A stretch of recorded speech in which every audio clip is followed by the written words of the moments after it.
ആമീന ഉമ്മാന്റെ കൽവില് അന്ന് ആനന്ദമേറെ നിറയല് അഴലത്തിനാകെ തരിക്കല് അതിനൂറ് പിറന്ന സുറൂറില് ആമീനി സുഗന്ധം പരന്ന് സുറുമ വരച്ചിരു കണ്ണ് അറിഞ്ഞൊരു വന്ന് വിരുന്ന്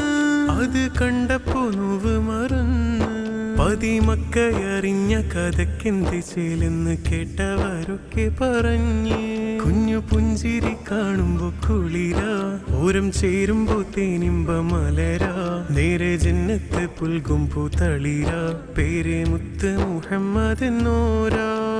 മുഞ്ചഴകുള്ള പൈതലായി നെഞ്ചകമിലെ പെയ്യലായി കാണും കണ്ണിനെ മിന്നലായി തരമേറ്റ മണ്ണിന് കതലായി മുഞ്ചഴകുള്ള പൈതലായി നെഞ്ചകമിലെ പെയ്യലായി കാണും കണ്ണിന് മിന്നലായി തരമേറ്റ മണ്ണിന് കതലായി